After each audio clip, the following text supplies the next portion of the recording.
안녕하십니까. 11월 8일 화요일 말씀 묵상 함께 시작하겠습니다.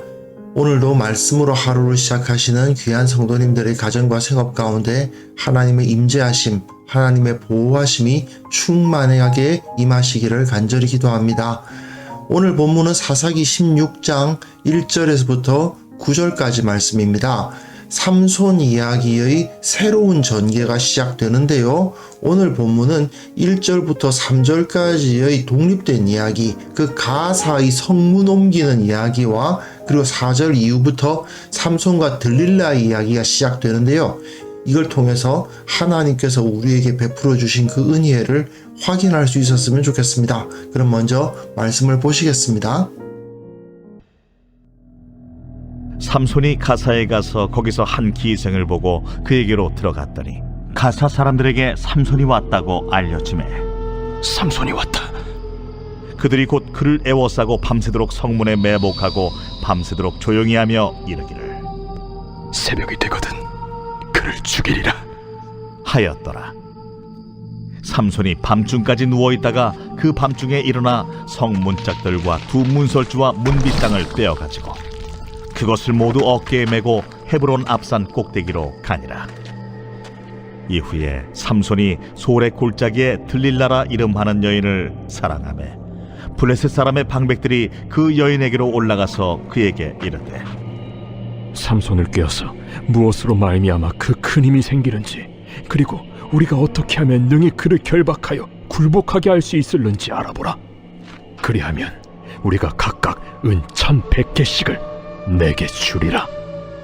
들릴라가 삼손에게 말하되 청하건대 당신의 큰 힘이 무엇으로 말미암아 생기며 어떻게 하면 능히 당신을 결박하여 굴복하게 할 수 있을는지 내게 말하라. 만일 마르지 아니한 새 활줄 7으로 나를 결박하면 내가 약해져서 다른 사람과 같으리라.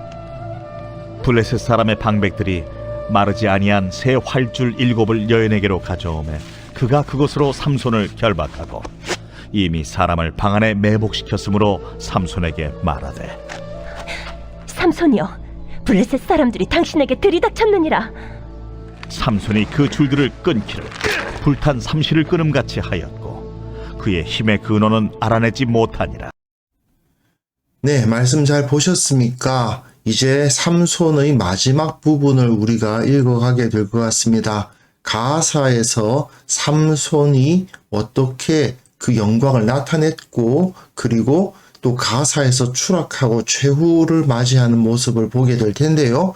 사사기 16장의 이야기는 결국 삼손이 어떻게 몰락하고 죽어갔던가를 다루는 부분인데 이걸 통해서 삼손에게 어마어마한 권세, 어마어마한 능력이 주어져 있었음에도 불구하고 그가 하나님으로부터 그 권세를 받았음을 온전히 고백하지 못함으로 말미암아 추락했고 결국 하나님이 그 힘의 근원이심을 고백함으로써 그래도 큰 일을 해내며 최후를 맞이하는 것을 볼 수 있거든요. 어쨌든 그 부분이 첫 부분입니다. 우선 삼손이 가사에 가서 거기서 한 기생을 보고 그에게로 들어갑니다. 삼손이 가지고 있는 가장 큰 문제는 바로 이 여자 문제죠. 그런데 삼손이 이렇게 기생집을 들락거리는 것은 그가 이스라엘을 상징한다는 차원에서 볼 때에 이스라엘의 우상 숭배를 상징적으로 보여주는 것이라고 할 수 있습니다. 이스라엘의 우상 숭배가 주로 음행으로 비유가 되잖아요. 그래서 이 삼손은 결국 이스라엘처럼 음행하고 있죠. 이스라엘이 우상 숭배를 하듯이 그는 음행을 하고 있는 것입니다. 자, 가사로 갑니다.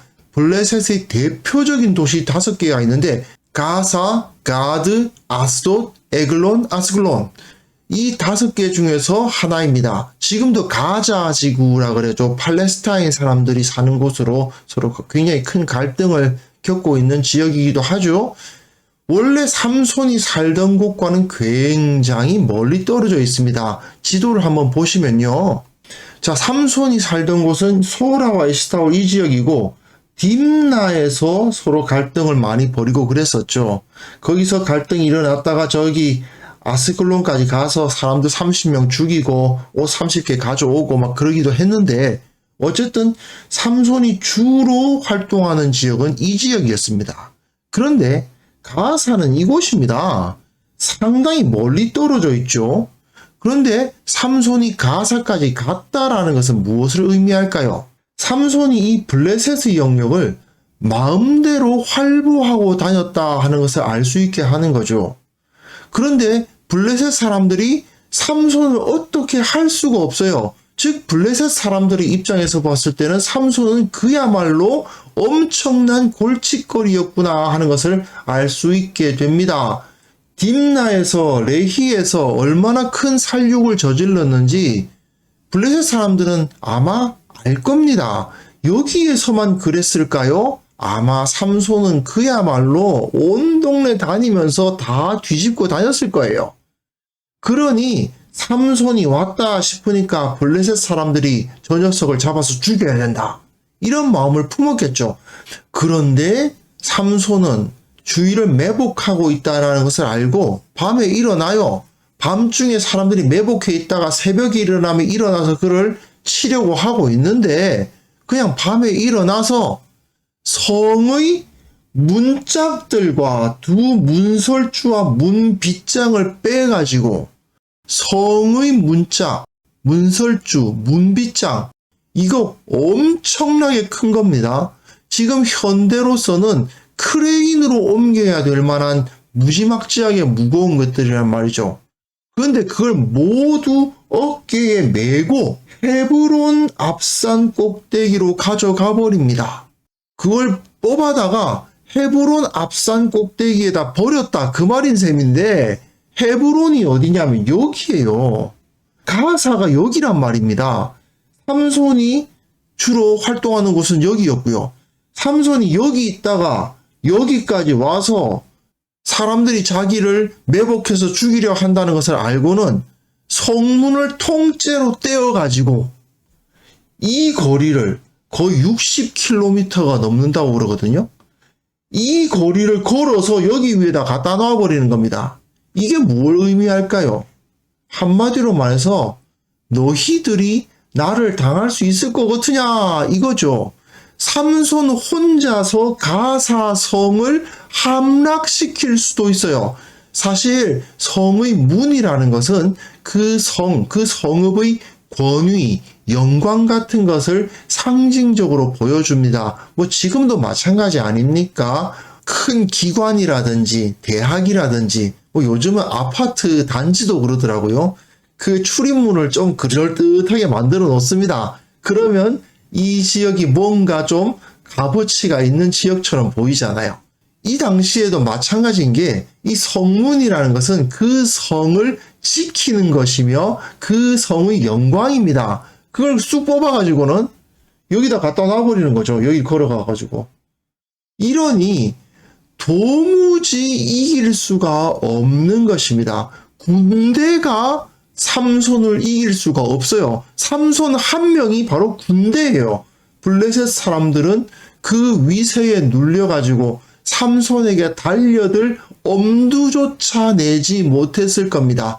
이거는 그야말로 블레셋으로 하여금 완전히 전의를 상실하게 만드는 행동이죠. 그 정도로 삼손은 이 세상의 어느 누구도 이길 수 없었다. 그 다음 본문 보시면요. 이후에 삼손이 소렉 골짜기의 들릴라라 이름하는 여인을 사랑했다라고 되어 있는데요. 소렉 골짜기가 어디냐 하면요. 이곳이 바로 소렉 골짜기예요. 좀 확대해서 보면요. 여기가 소라, 에스다올 이 지역에서 주로 삼손이 살았을 것이고 딥나가 여기고 그렇게 멀지 않은데 여기로 왔다 갔다 하면서 소동을 벌인 거죠. 바로 여기가 소렉 골짜기니까 자기 집에서 가까운 곳이었구나 하는 것을 알 수 있습니다. 그곳에서 들릴라라 이름하는 여인을 사랑했어요. 그런데 여자의 이름이 제시가 됩니다. 이게 상당히 중요해 보이죠? 삼손이라는 이름은요, 쉐메쉬, 태양을 의미하는 단어에다가 온이라는 전미사, 작다라는 것을 의미하는 온이라는 전미사를 붙여가지고 작은 태양 이런 의미인데, 들릴라라는 이름은 뭐냐면요, 라일라가 밤입니다. 어두운 밤. 그런데 앞에 드 하는 게 붙어가지고 소유격, 속격을 만드는 접두어가 붙었어요. 그러니까 밤의라는 뜻이에요. 밤의. 근데 히브리어에서는 아로 끝나면 보통 이 여성형 명사거든요. 그러다 보니까 들릴라 하면 밤의 또는 밤의 여자 이런 의미로 받아들여집니다. 삼손은 태양인데 들릴라는 밤이에요. 이게 상당히 상징적으로 뭔가를 생각하게 하죠. 삼손을 추락시킬 여인이라는 느낌을 받게 합니다. 블레셋 사람들이 방백들이 그 여인에게로 올라가서 그에게 이르되 삼손을 꿰어서 무엇으로 말미암아 그 큰 힘이 생기는지 우리가 어떻게 하면 능히 그를 결박하여 굴복하게 할 수 있는지를 알아보라. 우리가 각각 은 1100개씩을 내게 주리라. 왜 1000개도 아니고 1100개인지는 잘 모르겠어요. 그리고 방백들이니까 아마도 5개 성읍의 방백들이면 각각 주겠다고 하면 5500세겔이겠죠. 이거 어마어마한 거금입니다. 이걸 주겠다라고 약속을 하는 거죠. 앞에서 딥나에서 삼손이 한 여인을 보고 그 여인에게 속지 않습니까? 그 여인은 위협을 당했죠. 너와 네 아버지 집을 다 태워버리겠다 하는 위협 때문에 삼손을 속이는데, 이제 이 들릴라라는 여인은 탐욕을 통한 유혹을 통해서 이 삼손을 속이는 일을 볼 수가 있습니다. 그런데 그 동기야 어떠하든 간에 삼손 입장에서는 예전에 당했던 일을 또 한 번 당하는 것에 불과해요. 그렇다면 한 번 실수는 실수지만 2번 실수는 실수라고 말할 수가 없지 않습니까? 그런데 지금 이 삼손이 이 들릴라라는 여인에게 딥나에서의 원래 자기의 아내가 될 뻔한 그 여인에게 당하는 일을 똑같이 당하면서도 그걸 극복하지 못하는 모습을 보여줍니다. 좀 전에 제가 말씀드렸다시피 삼손이 이렇게 음행을 하는 것이 이스라엘의 우상 숭배를 상징적으로 보여준다고 말씀드렸잖아요. 마찬가지로 이스라엘이 우상 숭배를 하면 망한다라는 것을 몇 번을 경험했음에도 불구하고 계속해서 그 우상 숭배에서 벗어나지 못하는 모습을 이 삼손의 모습을 통해서 보여주는 것이라고 할 수 있습니다. 자, 들릴라는 삼손에게 청하건대 당신의 큰 힘이 무엇으로 말미암아 생기며 어떻게 하면 능히 당신을 결박하여 굴복하게 할 수 있을는지 내게 말하라. 이런 질문을 한다는 것 자체가 굉장히 위험하지 않습니까? 그럼에도 불구하고 삼손이 이 여인을 사랑하긴 한 것 같아요. 그러다 보니까 이 여인과의 관계를 끊지 못하고 거짓말로 대처를 하죠. 만일 마르지 아니한 새 활줄 7으로 나를 결박하면 내가 약해져서 다른 사람과 같으리라. 새 활줄이라고 번역해 놓았는데요. 이건 아마도 동물의 힘줄 있죠. 그것을 가지고 7가닥으로 나를 결박하면 내가 약해질 거다. 이렇게 말하고 있습니다. 동물의 힘줄인데 새 힘줄이면요. 이건 시체와도 같은 개념이죠. 이스라엘 백성이자 나실인인 삼손에게 접촉시킴으로써 삼손을 부정하게 만든다는 의미를 가졌다고 볼 수도 있습니다. 하지만 사실 삼손은 마르지 아니한 새 나귀 턱뼈를 가지고 손에 들고 천명을 쳐 죽인 사람이란 말이죠. 그러니 이 정도로는 그에게 임한 하나님의 임재가 떠나지 않습니다. 블레셋 사람들이 방백이 마르지 아니한 쇠 활줄 7을 여인에게 가져왔습니다. 삼손을 결박했습니다. 그러고는 딱 매복된 상태에서 삼손이여 블레셋 사람들이 당신에게 들이닥쳤느니라 하니까 삼손이 그 줄들을 끊기를 불탄 삼시를 끄는 같이 하였고, 유다 백성들에 의해서 결박된 다음에 블레셋 사람에게 레히에서 넘겨졌을 때 불탄 삼시를 끄는 같이 그 결박된 세 줄들을 다 끊어버렸잖아요.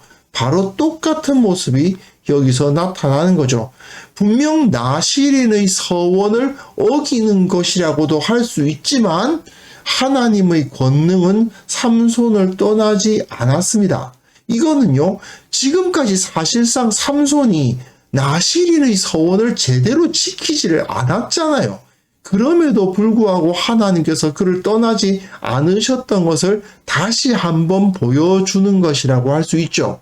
분명 하나님께서는 삼손의 죄와 허물에도 불구하고 그와 함께 하시고 그에게 능력을 주시고 그를 지키셨습니다.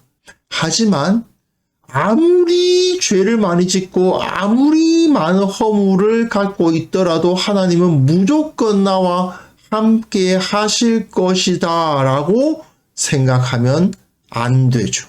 이게 바로 삼손 이야기가 우리에게 주는 가장 중요한 교훈이라고 할 수 있습니다. 이건 이후에 많이들 알고 계시지만 삼손이 어떤 일을 당했는가를 통해서 우리가 배울 수 있는 내용입니다.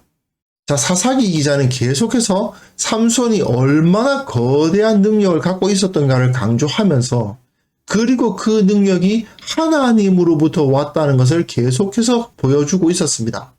삼손은 그러한 능력을 하나님으로부터 부여받았기에 이스라엘의 역사 가운데 그 누구보다도 강력했고 어쩌면 그가 조금만 더 하나님께 순종했더라면 더 큰 일을 할 수 있고 더 강력한 영향력을 끼칠 수 있을 만한 사람이었습니다. 하지만 그는 자신의 부르심과 사명에 진지하게 순종하지 않았고 그로 말미암아 그에게 주어진 그 큰 능력이 너무나도 허망한 곳에 사용되고 있었습니다. 가사의 문짝을 뜯어내기는 했지만 그 성을 정복한 건 아니잖아요. 그리고 이렇게 들릴라라는 한 여인의 손에 놀아나고 있지 않습니까? 분명 우리는 하나님께서 주신 능력과 은혜를 가지고 있습니다. 우리가 보기에 그것이 커 보이든 작아 보이든 그건 모두 주님께서 우리에게 베풀어 주신 은혜입니다. 그리고 세상 사람들이 보기에 그것이 크든 작든 그것을 통해서 온전한 하나님의 나라가 이루어질 수 있다는 것은 분명한 사실입니다. 우리가 주님 앞에서 온전한 순종을 실천하기만 한다면 내게 주어진 것이 삼손처럼 큰 힘이든 아니면 사람들 보기에 보잘것없어 보이는 작은 힘이든 간에 그걸 통해서 거대한 역사가 일어날 수 있는 것입니다. 중요한 것은 내가 얼마나 많이 받았느냐가 아니고 내가 하나님 앞에 얼마나 온전한 모습으로 순종하는가, 얼마나 거룩하고 정결한 삶을 살아가는가에 있다는 사실을 우리는 다시 한번 확인할 수 있었으면 좋겠습니다. 그래서 이 시간 함께 기도하실 때에 내가 받은 은혜, 내게 주어진 이 은사가 주님 앞에 온전한 삶과 거룩한 모습을 통해서 주님께 영광이 되고 주님의 기쁨이 되게 하여 주옵소서. 세상의 유혹에 흔들리지 않고 온전히 하나님의 능력으로 세상을 이겨내는 우리 모두가 되게 하옵소서. 함께 기도했으면 좋겠습니다.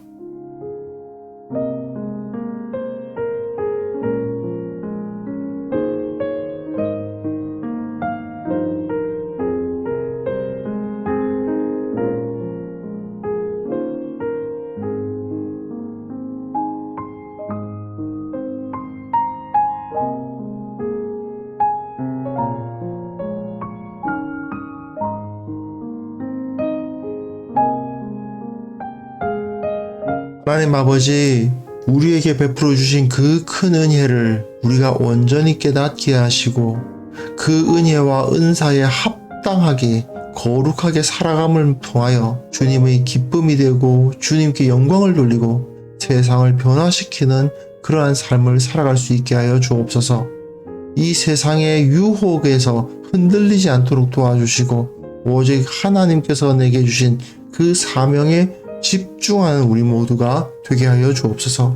삼손처럼 많은 것을 받았음에도 불구하고 그것을 가지고 자기 힘을 뽐내고 과시하는 데에만 쓰다가 끝나는 것이 아니라 우리의 삶을 통해서 하나님의 나라와 그 의가 세워질 수 있도록 주께서 우리를 붙들어 주시기를 원하고 바랍니다. 특별히 한국 교회를 위해서 기도합니다. 세상을 닮지 않도록 도와주옵소서. 세상의 가치관에 의해서 휘둘리지 않도록 도와주옵소서.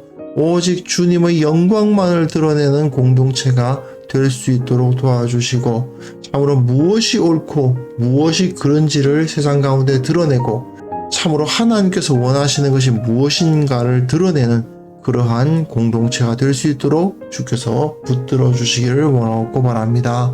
아버지, 오늘 하루 주님의 영광 가운데서 주님의 능력 가운데서 주님의 지키심 가운데서 살아갈 수 있게 하여 주시고 우리가 주님을 사랑하고 주님의 길을 따름으로 말미암아 모든 세상 사람들이 참으로 예수를 닮은 자들, 참으로 예수의 모습을 보여주는 자들이라 인정하는 그러한 역사들이 일어날 수 있도록 도와주시고 오늘 하루는 주님의 기쁨이 되는 하루가 될 수 있게 하여 주옵소서.